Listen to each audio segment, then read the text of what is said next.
Time travel! Time travel. Quite possibly one of the biggest cliches in all of video game and perhaps movie making, storytelling, particularly if you don't know how to use it and if you don't know what the hell you're doing. Why am I bringing this up? Because we're about to talk about one of my favorite video game series. The Legacy of Kain series. Let's begin, of course, with Blood Omen. Now, as part of a correction, I did not play Blood Omen first until many years later. In fact, I probably didn't play the first, well, I didn't play the Legacy of Kain series until some years later, but it was still while the PlayStation and various other systems were still popular. So, obviously, it would be best for the story if I talk about Blood Omen first. Now, I'm not really sure exactly how popular or how well received Blood Omen was, but obviously it was popular enough if it got a sequel a couple of years later. Now, as for the story, well, for the original game, the story is not so well explained, but in later years, it is told better, certainly, but the overall plot is it's a story of murder, betrayal, revenge, and magic, and the damnation of the world. Oh, and vampires. So, what is Blood Omen really about? Well, your central protagonist and future antagonist, the mighty Kain, as in the title of the game, The Legacy of Kain. Clever. So, our game begins with a simple, mere mortal and noble man known as Kain, who's brutally murdered by a pack of hooligans who were hired to do away with him and murder him in the most horrible way possible. And so he wakes up in the Netherrealm, and he vows vengeance, which the Dark Sorcerer Martanius is more than happy to offer. But, of course, when you make a deal with somebody evil, you do have to expect, of course, the fact that there will be, some bad ramifications for it, like becoming a, servant of the darkness and feeding on the flesh of the innocent and such. In short, he has to become a vampire. So, yeah. So, anyway, he gets his revenge rather quickly, really. But he's then told by his master and maker that these people were simply the instrument of his undoing. He needs to find the ones who were behind the nefarious deed. This leads him to the Circle of Nine, the guardians of the realm, or former guardians, or whatever. It's a bit of a long story, but I'm going to try and explain this in a nutshell.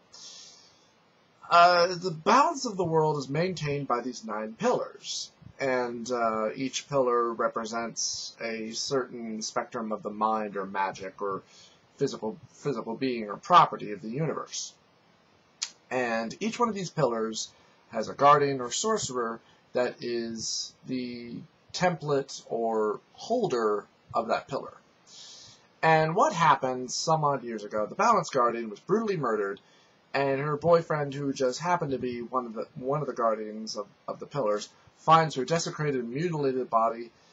Believing there to be utter betrayal within the circle, he goes utterly insane, and because he's psychic, this sends a sort of a psychic link to all the other guardians, which makes them all nuts, or nutty, and makes them all evil and corrupt, and so now the circle is corrupt, and the world is slowly dying, and so are the pillars.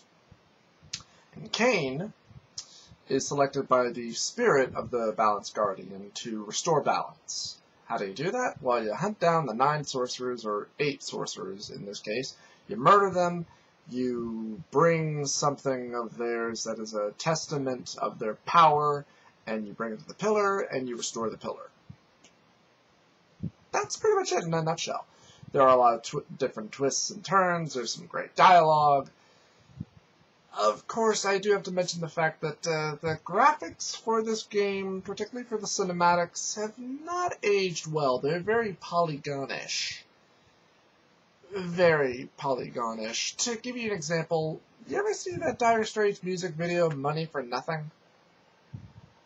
Yeah, it's kind of like that, but you have to bear in mind, that was state-of-the-art back then. Anyway, if you're wondering exactly what the voice talent is like, well, the voice talent's awesome.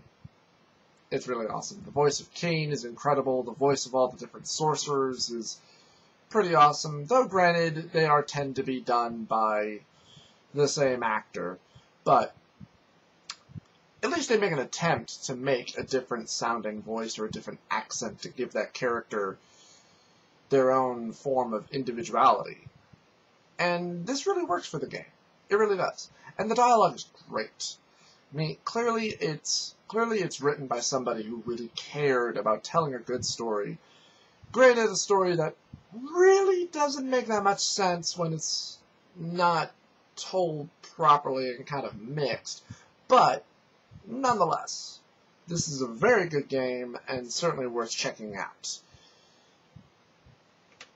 And I'm wondering, should I give the ending? Oh, what the hell. Spoiler warning. You've been warned. Basically, at the end of the game, it is revealed that Kain was predestined to be the new Balance Guardian. But because the pillars are corrupt, and this is after you've restored every other pillar, one remains. The Pillar of Balance. And of course, at the very last minute, Ariel, the Balance Guardian spirit, decides to reveal to Kain that, oh yeah, by the way, you're also the New Balance Guardian. And at this point, the vampires in all of the world have been annihilated. This is where the time travel comes in. At some point in the game, it is revealed to you that there is this lingering army led by an evil force known as the Nemesis. And he will come through, he will kill everyone, and he will rule the world with an iron fist. So, Kain, being young and naive, uses a time travel device, which he finds, and uses to go back in time and murder the young king before he can become the Nemesis. This has huge ramifications, of course, because at this point, this king was not evil. In fact, he was a young and innocent and beloved child who the whole world loved and revered and respected, and because of his murder, this sets off a genocidal war against the vampires. Because the Nemesis never becomes the Nemesis. William dies a martyred saint. I, the vampire assassin, become the author of my own species' extinction, and Mobius profits from all of it. I destroyed a tyrant, only to create one far worse. And in case you don't know where that line comes from, yes, that is a line from the game, which basically emphasizes the fact that, yes, I am a fanboy. But goddammit, this game is awesome! Anyway, it is, of course, revealed to Kain that he is the last Guardian. And you're given two choices. Sacrifice yourself to restore the pillar and save the world. But in doing so, you make the vampires extinct. And there will be no ongoing series if you do this either. The other, say, fuck the sacrifice, and decide, you know what? Fuck the world. Let me rule it in its damnation. Which, of course, is the better ending, actually. Which leads us into... Oh, I picked up the wrong game. How about that? Soul Reaver. The new chapter in the series, and of course a new protagonist. Soul Reaver, which I played not really knowing what the game was going to be. And being a bit of a different game, see, Blood Omen is, it's an adventure title. It's like the original Zelda, for example. It's a very over-the-top...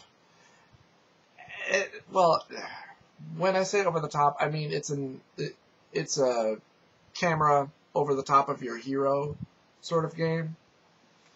And there's puzzle solving, you roam from place to place, so there is a little bit of free roaming, but not much.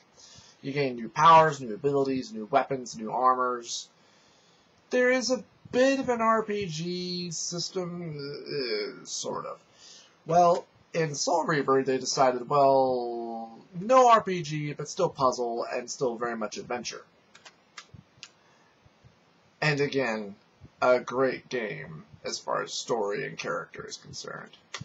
How Soul Reaver begins is, we're told, is that it's a millennia or so since the original Blood Omen. So things have progressively changed. Kain is now the leader of a mighty vampire empire. That was a weird rhyme, and I didn't even mean for that. Anyway, and he has... Jeez, how many of them are there? Terrell, Duma, Zephon, Kaya, Rahab, Brazil. He has 6 vampiric sons/lieutenants, and you play as one of them, Raziel, his firstborn. Raziel comes in one day, he's given a little bit of exposition, and it's revealed that he has evolved before his father did, sprouting some very, very elegant wings. And so how does Kain respond to this? He tears the wings off his body and says, "Toss the fucker into the abyss." I'm just going to say this. Kain's not a very good father. And anyway, the game goes on from here where you vow revenge after being resurrected and turned into a corpse-looking creature, but still pretty badass, though. And you... Well, and it's also revealed, too, that upon your execution and resurrection, that centuries or perhaps another millennia, has passed, as you meet your former brothers who originally were vampiric and human-looking, now are more demonized and monstrous and grotesque and hideous. And for each and every battle, you have to forge a new and different strategy on how to beat them, and through their defeat and the devouring of their souls, you gain these new and cool abilities which allow you to explore even more. And of course, there are new twists and turns that are revealed, and of course, once again, the dialogue and the voice acting is brilliant.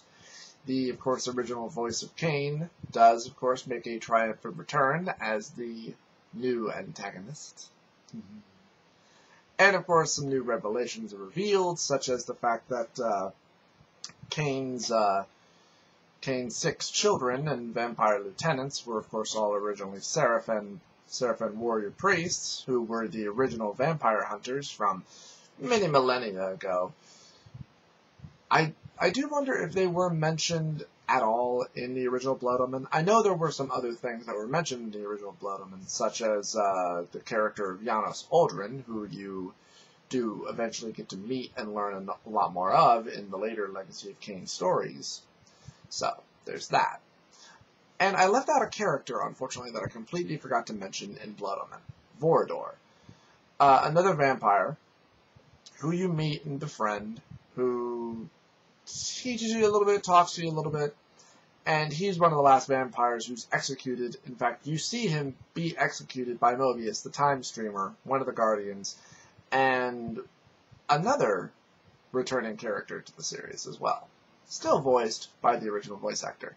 Actually, a lot of the voice actors return for these characters, which just goes to show, obviously these guys really cared about this story too.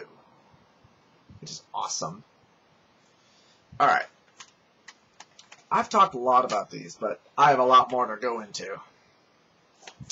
So, why don't you guys stick around, and I'll be back for part 2.